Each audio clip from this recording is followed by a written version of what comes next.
r/ask Reddit. What is the dumbest idea you have ever had that actually worked? In university I was late on an assignment that was supposed to be in my TA's Dropbox by noon that day. I didn't manage to get there until almost 3, so I was sure he had already emptied it. Now, the drop boxes were literal boxes in cubbies with a slot on the front and a lock on them that prevented them from being pulled out. The rack holding them was just a basic metal frame with about 5 rows of boxes. My TA's box was somewhere in the middle of the shelf. So I figured, I'm late anyways, why not take a chance? And slipped my assignment into the box below my TA's box. I got my assignment handed back a few weeks later than everyone else, and it had a note from another TA scribbled on it that said, "Looks like this fell into my box by mistake." I got full marks on the assignment. That's genius. I once faked being sick when I was in middle school and told my mom I had a sore throat and felt a cold coming on. She took me to the doctor and it turned out that I did, in fact, have strep throat lol. Task failed successfully.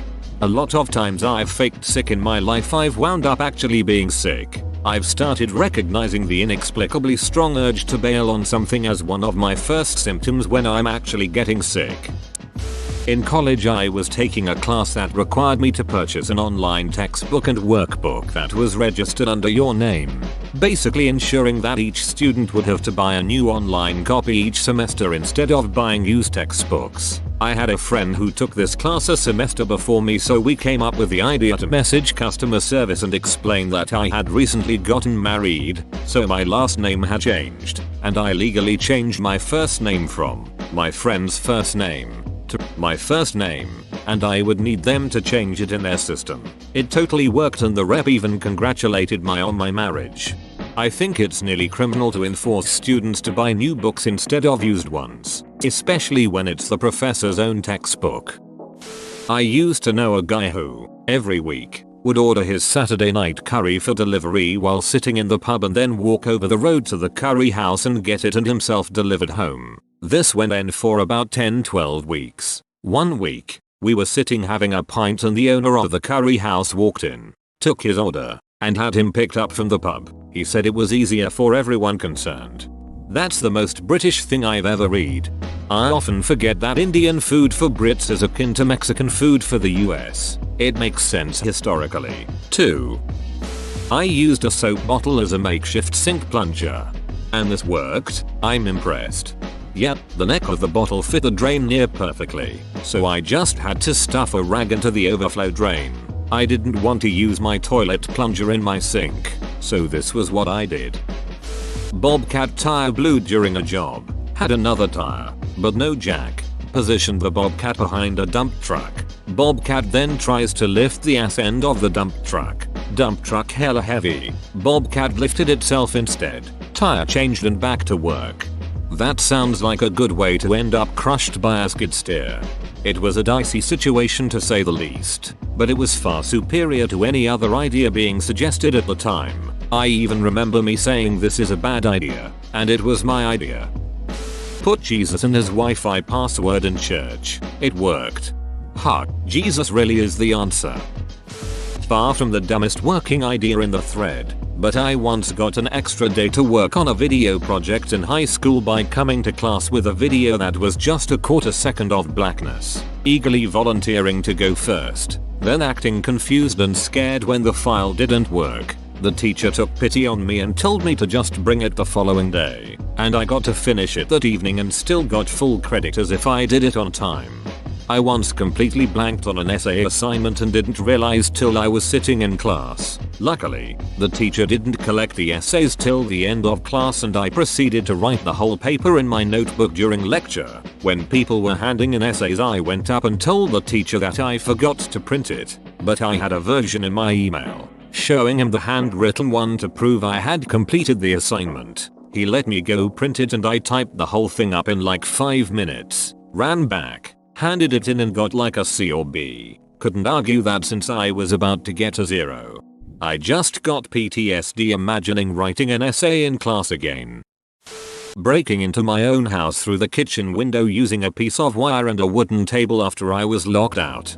I want to hear how the duck you did this. Well, I arrived home with my mom and my little cousin and we realized we forgot the keys at my grandma's house. Way the hell across the city. Mom calls my dad to bring his keys. He was working at the time and he'd take an hour to arrive, so we'd have to wait outside. I went full hell no mode and kept looking for other ways in. Turned out that one of the tiny back windows was open, but there was a safety pin that kept it from opening all the way up and the only way to remove it was unscrewing it. So I grabbed a wooden clothespin that was lying there, broke it, removed the wire that kept it together because it was just the right size to unscrew the window pin. I did it, pulled a table underneath the window so I could climb inside, and just like that I managed to successfully break into a house at age 13. Not my idea but my mom's. I dropped one of my earrings and couldn't find it, so she threw my other earring on the floor and it happened to land next to the first one. Brother, go find your brother. Adventures of Tom Sawyer. It probably wouldn't work in this day and age, but back when I was young I was tired of retail and wanted an office job. I just lied my ass off and pulled a total George Costanza what with friends coached to answer their phones as a business and such. Got hired as an admin assistant and been steadily moving up since. I think about doing this all the time to start a new path. Just scared I will not be able to BS my way in the door.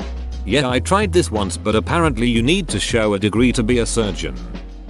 We had a noisy rotating rooster weather vane, loud enough to keep people awake on windy nights, despite having been lubed, so I filled the hole the rooster rotates in with Crisco. Even though people said it was a dumb idea and wouldn't work, never had to lube it again because the Crisco didn't break down like other lubes. I have a similar story. Kitchen shears rusted at the joint between the two blades to the point where it took significant pressure just to move them at all. Googled solutions that seemed tedious and required buying food grade cleaners and lubrication, which didn't seem worth it for cheap kitchen shears. So I just dropped some olive oil in there and they've been fine since. People forget that oils and such originally were all animal or plant-based derivatives. Not everything needs to be made in a lab to be quality. Great solution. Consider me part of people. Thanks for the reminder. When I was brand new to the army, we were training with another unit and we had to defend the urban combat area, Mount Site, from an incoming force. We were only allowed a few hours to prepare. One guy suggested that we set up tripwires to, at least, slow them down. The doors are all painted bright blue, and all anyone had was my package of black 550 cord, parachute cord, that could easily be seen. Setting this up, we thought there was no way they would miss it. I was wrong. Instead of checking the door, like they were supposed to, the opposing force simply tried to rush through. I almost couldn't return fire due to the fact I was laughing so hard. I even put a piece, just below knee level, in the doorway to the room I was in. I turned around when I heard people falling over each other. I looked and almost the entire squad was crawling on top of each other trying to get up. I put my weapon on burst and emptied the magazine. Then fumbled with my last one as I started to laugh even harder than before. After I blindly fired down the hallway, I just leaned against the wall and the entire group and myself just looked at the scene and started laughing. Then their platoon leader came running in and tripped over the same cord. At this point I was done. Put my weapon on safe, put it against the wall, and tried not to piss my pants over the whole situation. We were at a friend's house about to cook a roast. It needed to be patted dry with paper towel, but he was all out. I semi-jokingly suggested using a couple slices of bread. We all chuckled at the idea. It worked perfectly. I might do this on purpose the next time I cook meat that needs to be patted dry. Thanks for the idea. Also a great tip for skimming fat.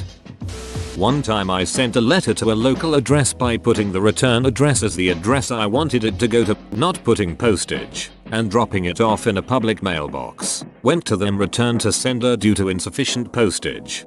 A friend of mine in junior high used to do this all the time to send me random letters. Instead of using his own name, he always gave funny names on the return address. To this day I still remember the name Skippy Wayner. Hit the router slap. Thanks. If in doubt, give it a clout, words that I will forever live by. Was really desperate to leave past employer after 15 years. Had been applying and interviewing and striking out.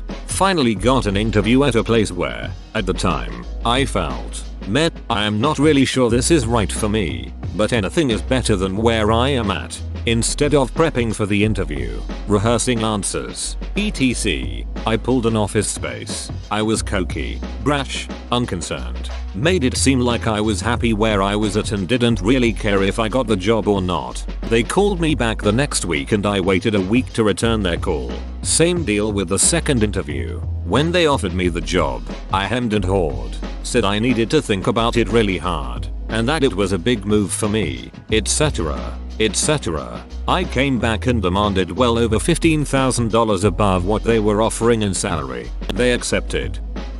I forgot to bring a resume to a job interview, but I had an index card in my bag. I cut the index card in half and wrote my name, my contact info, and creative problem solver in my best handwriting, and gave a copy of my business card to both the interviewers. I got the job. This idea could have easily gotten me fired if it went wrong. I was working as art director at an animation studio, making videos for clients. One client was especially pesky about the use of yellow in the background. They wanted it to be that of their logo, which was this horrible neon piss yellow. We advised against it, but after numerous calls we had to cave and gave a version with that color. They hated it and asked for a change. What followed were 12 versions with numerous calls in between tweaking the color over and over. Eventually I got tired of it and just sent the original version again. I didn't even bother to rename the file. The client said this looks exactly the way I wanted. Thank you. How that ever went right I still have no idea. When I was younger I got called into HR because I drew a very detailed picture of a penis. It was really good. The HR meeting happened like a week after I drew it and my only defense was I don't recall doing that. Do you happen to have the picture? It might jog my memory. They didn't have it of course because I had it. And because I didn't confess they couldn't do shit. Investigation results inconclusive. Have a nice day. But do you still have it? No, but I can give more detail. It was wearing a Santa cap and the jizz was his beard. It was around Christmas time. I'm confused. Did someone else see you drawing it and reported you? Also, why the shit are you drawing Santa penises at work? Wearing a motorcycle helmet while snowblowing. I did it because I missed riding. It kept my face warm and when snow would fly back at me the visor would protect me. I'm stuck on a cliff, but if I jump at a really sharp angle at that gravel field, I could just slide down there and be fine. Just like in TV. Every time I think about this I am amazed I'm not either flattened by a rock or impact against something. Childhood really is just the tutorial level sometimes. Childhood is just a game in attempting death in any way possible. I hated my math teacher and she was making us do a project on patterns even though we were in 7th grade. So my pattern was a series of increasingly longer sideways penises. She didn't even notice and I got an A. When I was young and broke I bought a sofa from a used furniture store. I had no way to take the sofa home. I went to a used car lot a couple of blocks away and took a truck for a test drive. In my freshman year of college, my grades were really not great, and my parents were really strict about getting good grades. When my dad asked to see my grades, I panicked and did the inspect command on the computer where you can change typefaces on the screen to read different words and letters. I changed all of my shitty grades to good grades. My dad was so happy that I did good my first year of school. He asked me to print my results. I did, and turns out he had to send them to our car insurance company for a good student discount. Ultimately, I committed insurance fraud by accident, but I got the discount. Life hack: commit insurance fraud. When I was like 7 years old I was playing in my back garden with those incredibly bouncy little balls you got. Just bouncing them high off the house and letting them bounce randomly before trying to catch them, as you did. One time I went for this huge throw off the wall and it bounced crazily off various surfaces so fast I completely lost track of it. So my 7-year-old logic was to stand back in the same place and throw another ball the same way. I watched it bounce this way and that about 10 times before finally hitting a plant and coming to a rest in a flower bed. I went over to pull back the foliage and sure enough there were both balls literally lying touching each other in the mud. At the time I was like, yep, makes sense. but over the years since then I've often thought about it and how the hell it worked. My headphones kept cutting out, so I took a toothpick and scraped the inside of the headphone jack on my phone. Several clumps of dust fell out, and afterwards the headphones worked just fine. Did the same with the charging port on my phone.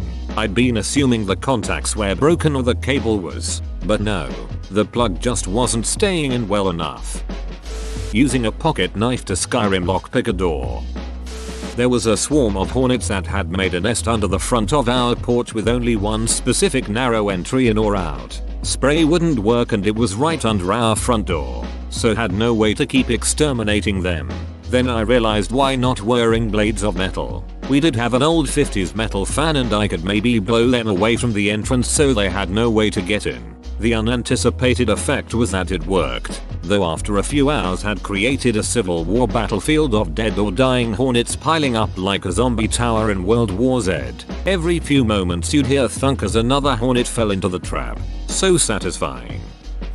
I was pulled over for speeding by a state trooper with a car full of friends in college. I didn't have time to explain to them what I was about to do, and to just go with it. Officer is walking with that swagger walk they do when they do they're gonna write a ticket, and he comes up to the window and I'm having a full-on asthma attack, wheezing and rocking back and forth saying my inhaler ran out. Trying to get to a Walgreens for a new one. The guy was like, oh shit, follow me. I got a police escort to buy a pack of gum. Got out of the ticket.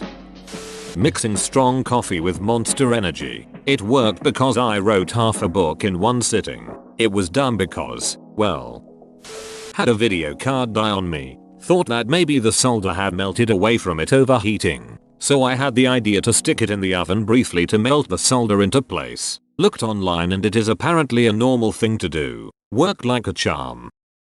My parents used to run a bed and breakfast, and we used to keep a section of the house locked. Only light security was just supposed to stop guests accidentally going into our living space. We used to keep the key on top of a door frame. Turns out the frame was hollow and there was a hole on the top.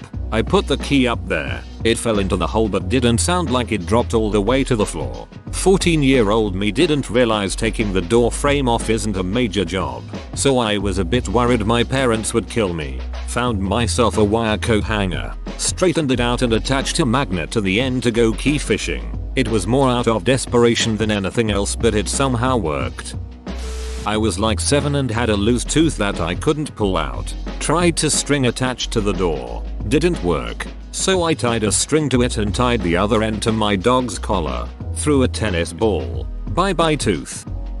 A storm broke a limb on a tree hanging over my house in my backyard, but it was still hanging on by a few splinters. I didn't want it to fall, and it wasn't in a place where I could use my ladder to get to it. So I found some rope, tied a brick to it, threw the brick and rope over the limb, made a crude rope swing, and swung and pulled at the branch until it finished breaking. It wasn't until I was using the chainsaw to cut it up that I realized how many times during my stupid idea I could have easily hurt or even killed myself.